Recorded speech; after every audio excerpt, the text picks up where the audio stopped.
The partly subterranean basement-level studio of artist Melanie Grieder-Swarovski, aka Melli Ink, is furnished with her paintings and glass and ceramic works, along with Charles and Ray Eames wire-based chairs and a wood table from Ibiza.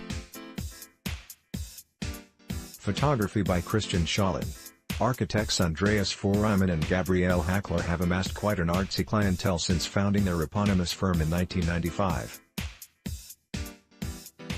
The husband-wife design duo is the vision behind a number of exhibition spaces, including early work on the decades-long redevelopment of Löwenbräu Brewery near their Zurich studio into a museum and gallery complex, as well as projects for collectors, curators, dealers, and artists. Ugo Rondinone and Pipiloti Rist are clients. Another forte is residential work, notable for the fluid transitions between spaces as well as the clarity, simplicity, and rich tactility of the materials palette.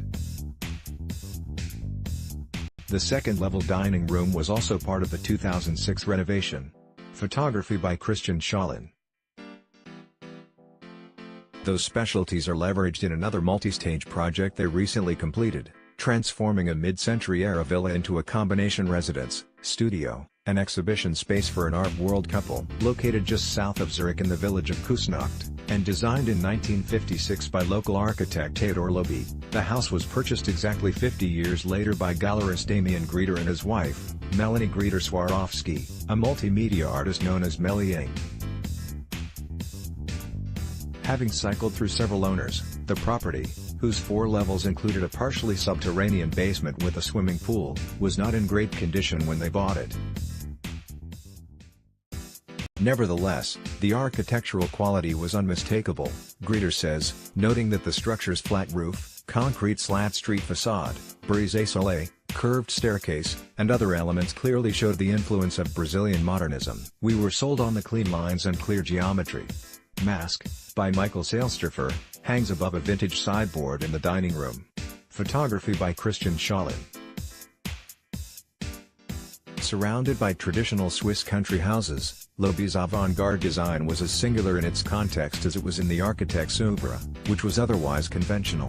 But Le Corbusier's involvement with the Ministry of Education and Health building in Rio de Janeiro, Brazil's first modernist project, completed in 1945, meant contemporary developments in Latin American architecture were much discussed in post-war Switzerland, and Lobi evidently picked up on the vibe. Fuhrimann and Hächler were initially hired in 2006 to restore the structure's period luster, and to make visible the purity of Lobi's design. They stripped back inappropriate fixtures and additions, such as a garish double garage that encroached on the garden, and added new architectural elements more in keeping with the original concept. Among the latter was a new kitchen with curvaceous avocado green cabinetry. Tension between free-form sculptural elements and a precisely geometric floor plan was a typical feature of South American modernism, Hächler notes. The second-level living room features an Osamu Noguchi table, a Bjorn Dahlem Mondart chandelier, and vintage chairs. The artwork is by Ross Chisholm and Gregor Hildebrand. Photography by Christian Schalin. More recently, the homeowners enlisted the firm for a second-round renovation to create a studio for her and a gallery and lounge space for him, along with a workshop, archive area, and storerooms. Our goal was to add an extension for our art endeavors without losing the character of the house, says Grieder, who was anxious that its street-front appearance not be altered.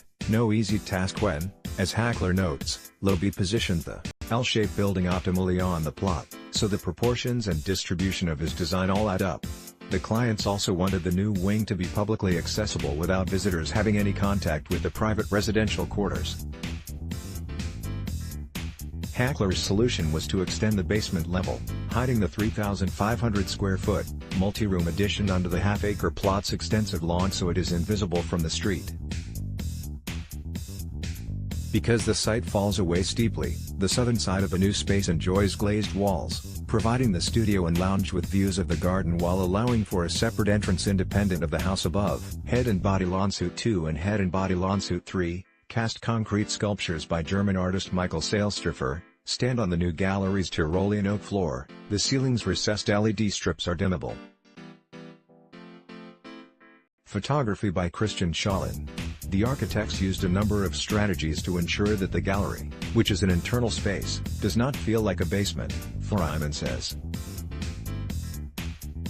The room is flooded with light, thanks to skylights set flush into the surface of the lawn overhead and LED strips recessed into the ceiling. That plane, like the gallery walls, is exposed concrete. Floorboards of solid Tyrolean oak and built-ins of plywood and painted blockboard create a homey counterpoint. The contrast between these rough materials left in their natural state and the smooth, high-gloss finishes found in the rest of the house is typical of the firm's work. Damien and Melli were initially skeptical of that approach, because the aesthetic of the extension is so different from that of the residence, Fuhrimann reports.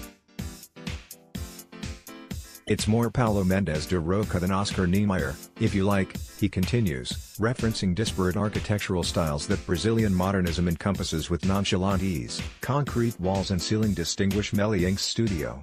Photography by Christian Schalin. Ultimately, the stylistic ambivalence serves the project well, enhancing the client's lives aesthetically and functionally. In their private quarters, the couple live with a very personal selection of furniture and art, including classic pieces by Osamu Noguchi and Eero Saarinen and paintings by such contemporary stars as Ross Chisholm and Gregor Hildebrand. The new public areas have proved their worth. Grieder has already mounted the kind of salon-like exhibitions he hoped the gallery and lounge would inspire, including a show of furniture and objects by Ettore Sotsis and the Memphis group drawn from a private collection, the colorful pieces popping in the cool, calm space. And Grieder-Swarovski is putting her spacious studio to use. We wanted to create an ideal work environment for Melli and a platform for cultural exchange, Grieder says. Andreas and Gabrielle